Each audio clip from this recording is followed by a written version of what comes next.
They are the trustees of the people. Waziri wa usalama wa ndani Kipchumba Murkomen na Inspekta Jenerali wa polisi Douglas Kanja wamefika mbele ya kamati ya bunge inayohusika na mambo ya usalama kujibu maswali kuhusu hali ya ukosefu wa usalama unavyoendelea kushuhudiwa nchini.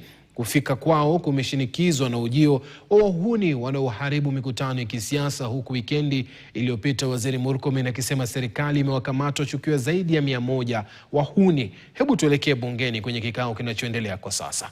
This is a daily threat. This is a daily challenge. But yet the country is safe because men and women are putting their lives on the line.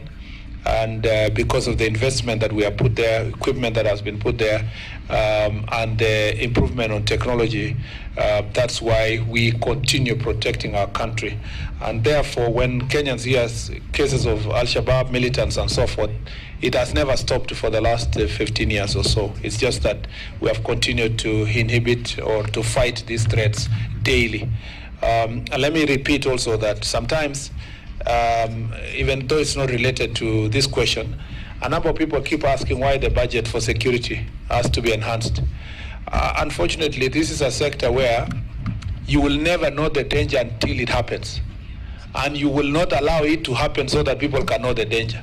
So you must always work to preempt attacks to the country. So a continuous investment all over the world requires us to be ahead of the pack. And going forward, this nation, the next 10 years, and I'm sure the committee at some point, we can have a retreat and forecast our country in the near future. A greater investment will be needed in Kenya in terms of technology and in terms of equipment, including air equipment and so forth, drones, so that we can catch up with the challenges we face in the region. And the people of Kenya perhaps may need to just have a small window or at some point about the general threats and challenges we face regionally, not just national. And the more you get to know these things, the more you want to invest more in our security sector. In urban areas have also experienced a notable increase in gang-related activities, and I'll be coming back to the statement of this March in detail on this issue, with criminal groups terrorizing residents and road users, particularly in Nairobi, Nakuru, and parts of coastal region. Of particular concern are recently daylight robberies in Nairobi. That was in February. At least a lot has changed since February, involving motorbike gangs. The period has also witnessed a heightened political environment arising from rallies organized by opposition leaders and from different factions. These events are characterized by hired goons who disrupt rival gatherings, occasionally causing confrontation and property damage. In some cases, the police have faced criticism over the management of such events, including allegation of excessive force, bias, or delayed response. However, despite the blame, the police are committed to professionalism in maintaining law and order. As I said, I'll revisit that statement, combining it with this one. What is the crime trend? That's part one. In the period under review, a total of 48,545 cases were reported as compared to 49,325 cases the previous period, which was lesser cases than the year before, denoting a decrease of 780 cases, a decrease of 1.6%. On the crime analysis, during the period under review, offenses under the category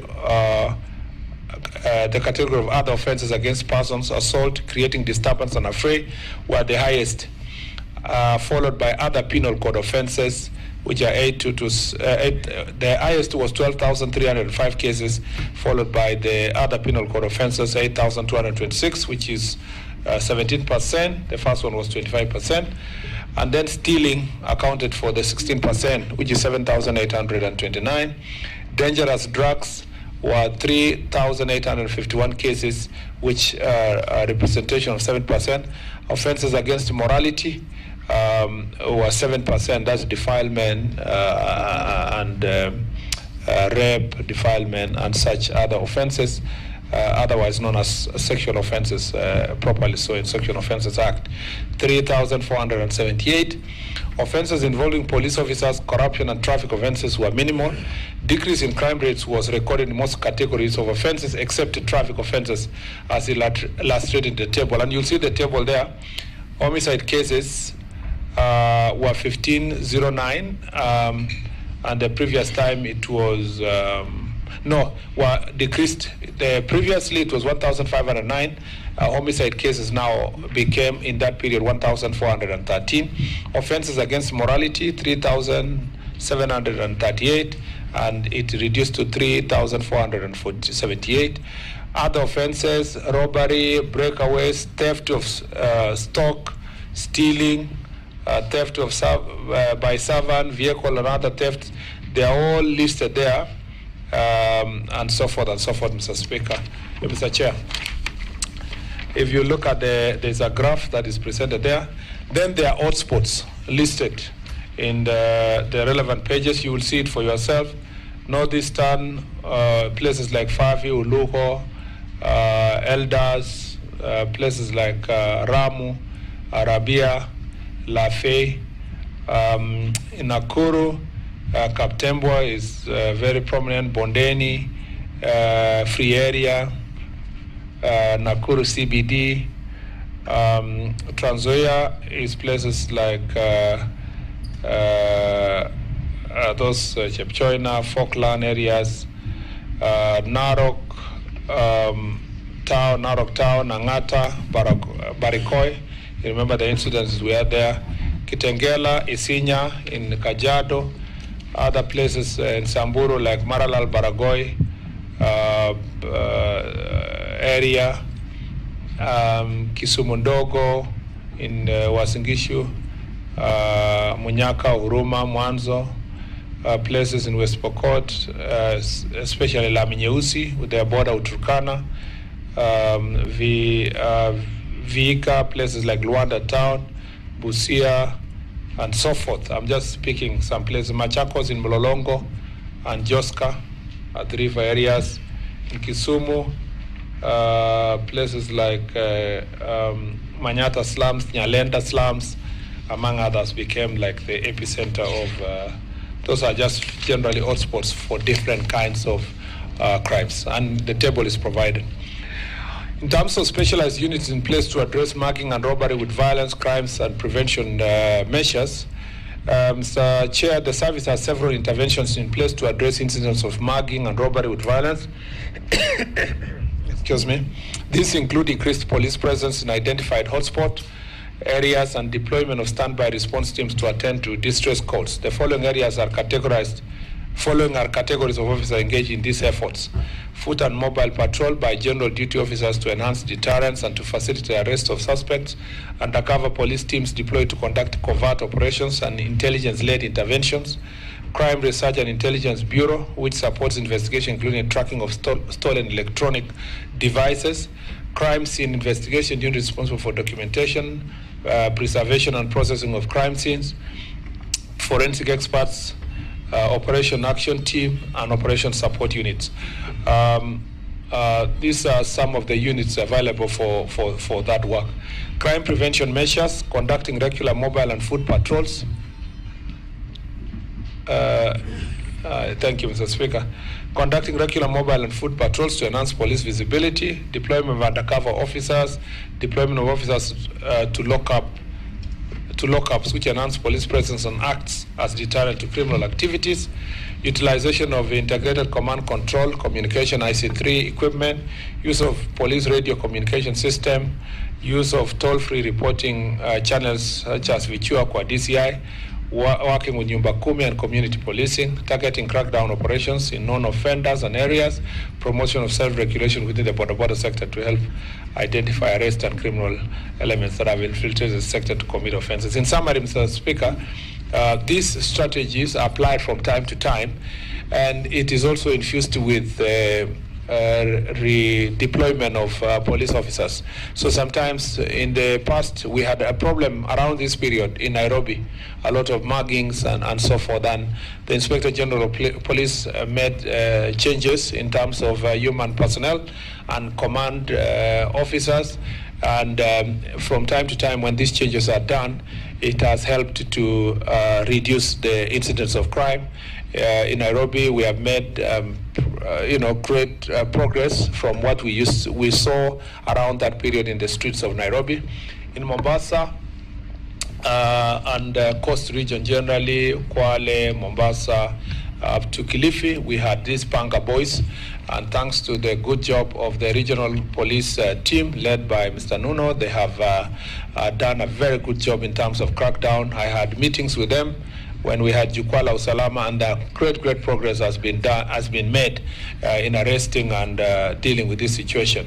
In the banditry prone areas, Mr. Chair, we have made great progress through intelligence-led operations in the Kerio Valley regions. The places of Baringo, Elgeyo Marakwet, West Pokot are general calm, except at that point in time, the areas of Kainuk and the border between Turkana and West Pokot, where operations is ongoing now and the incidences have come down. We continue facing challenge in the Isiolo, Samburu, and Meru areas, that triangle there, because of generally bandits that come largely from the Samburu East to invade the places of, and combining with those from Isiolo to attack sites of Meru. An operation is ongoing, Mr. Chair, and great progress has been made. Recovery is also of a lot of livestock, including livestock that was stolen over a year ago, were recovered recently because of this intelligence-led operation. The National Police Service is seized of this matter, and we are working in a multi-agency approach to make sure that that area is liberated. Unfortunately, it takes a lot of resources, Mr. Chair, to deal with that particular corner. Or that particular matter, intelligence-led operations, especially when you're dealing with illicit guns and ammunitions, we have to be ahead of the pack continuously to protect the people of Kenya. On technology surveillance and digital crime, the status of CCTV coverage, data analytics, real-time crime mapping to inform patrol responses. Mr. Chair, the National Police Service is implementing a broader reforms, among them informed by the task force report. These reforms focus on strengthening operational capacity, enhancing accountability mechanisms, and embedding a culture of professionalism to ensure a more effective and trusted service. The areas of focus include the following: the National Police Service, first operational modernization. The National Police Service Strategic Plan 2023-2027 was launched, and it explicitly provides modernization of police service aimed at improving police service, strengthening surveillance systems, upgrading forensic capabilities, and equipping the service with modern technology and resources. This initiative encompasses the acquisition of modern equipment, digitization of police operations, and procurement of operational vehicles, including protective and armored units to enhance mobility, officer safety, and overall operational efficiency. In fact, it further provides for the full digitization of records and systems, including introduction of digital occurrence book, with the objective of streamlining workflow, improving data integrity, and aligning police operations with the internationally recognized standards. Number two, the real-time mapping to inform patrols and responses. The National Police Service Integrated Command, Control, and Communication System, which incorporates CCTV surveillance cameras and automatic number plate recognition technology, is earmarked for expansion to enhance coverage. The system is also undergoing structured upgrading and modernization aimed at strengthening surveillance capabilities and improving real-time monitoring and response to incidents. The coverage and operational status of public CCTV surveillance system in major urban centers.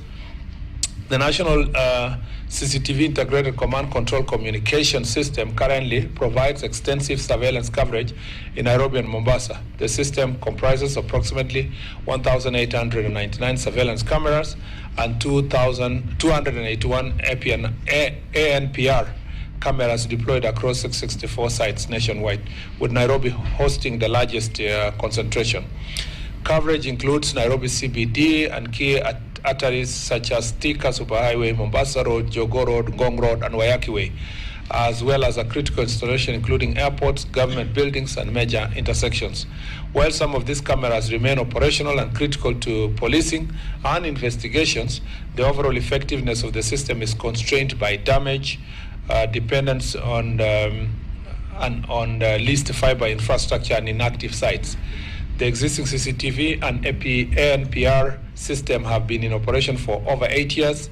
The natural expiry of their product life cycle both hardware components such as server, storage, and network devices, and software has reached the end of life and can no longer sustain reliable operations. A proposal to expand CCTV coverage to additional major towns is underway, and implementation is going on. Let me just summarize this to say, Mr. Chair, the procurement process for upscaling IC3 to IC4, which is apart from the command, control, and communication, it will include computation, is ongoing, and the process should be concluded in less than 1 month. Hopefully then the implementation begins, and before the end of this year we should have made significant progress.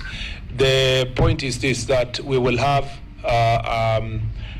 seven command centers, including National Command Center here in Nairobi, and it will include Nairobi, Mombasa, Nyeri,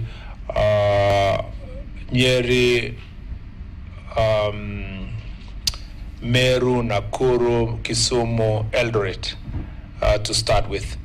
The point is that it will have digital OB, CCTV cameras in all the police stations, ICT equipment in the police station. It will also have, Mr. Chair, the whole system of integration to ensure that we have proper analytics.